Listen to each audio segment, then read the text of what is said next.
Mi nombre es Emiliano Ibarra Oribe del grupo Segundo 2 y hoy vengo a exponer la tabla periódica. En 1817, Johann Duverdain observó que el peso atómico del estroncio era aproximadamente la medida entre pesos de calcio y de bario, elementos que poseen propiedades químicas similares.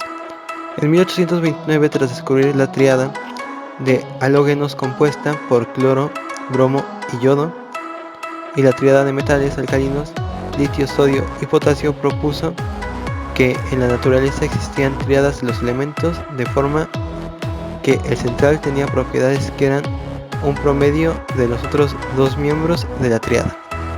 A esta ley se le conoce como la ley de las tríadas.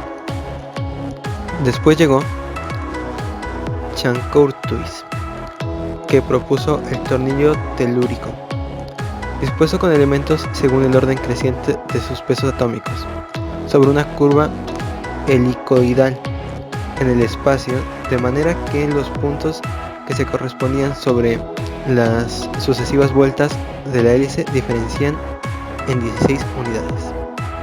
Él proponía eso. Después llegó la ley de las octavas, propuesta por John Newlands, un químico inglés que redactó un trabajo en 1863 en el que clasificaba los elementos establecidos en 11 grupos basados en propiedades físicas similares, y mencionaba que en muchos pares de elementos similares existían diferencias en la masa atómica relacionadas con algún múltiplo de 8. En 1864, Newlands publicó su versión de la tabla periódica y propuso la ley de las octavas.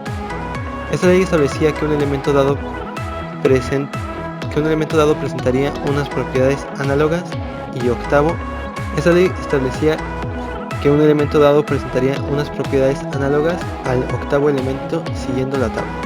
Después, en 1864, llegó Mendeleev, químico que creó la tabla periódica como la conocemos actualmente. En 1868, Mendeleev construyó la tabla periódica extendida, que entregó a un colega para su evaluación. Desgraciadamente para Meyer, la tabla de Mendeleev se publicó en 1869, un año antes de que apareciera Meyer.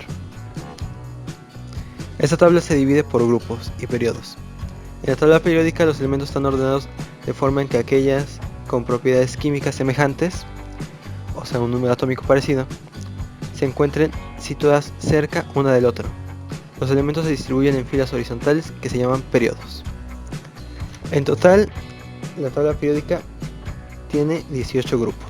A continuación explicaré la electronegatividad, la ionización y la configuración electrónica. La electronegatividad es la capacidad de un átomo para atraer los electrones hacia sí mismo. También debemos considerar que la distribución de densidad electrónica alrededor de un átomo determinado frente a otros distintos, tanto una especie molecular como en un sistema o especies no moleculares. La ionización es el fenómeno químico o físico mediante el cual se producen iones.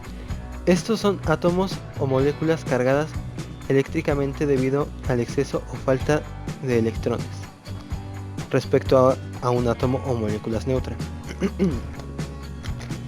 En la química, la configuración electrónica indica la manera en la cual los electrones se estructuran, comunican u organizan en un átomo de acuerdo con el modelo de capas electrónicas, en el cual las funciones de ondas sistemáticas se expresan como un producto de órbitas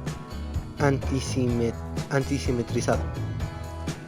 Algunas curiosidades de la tabla periódica son: en la tabla periódica no hay ninguna J.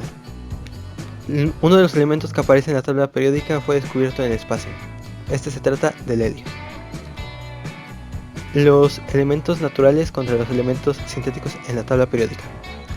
En la tabla periódica hay 94 elementos que existen de forma natural y 23 que han sido sintetizados. Hay metales abundantes en la tabla periódica.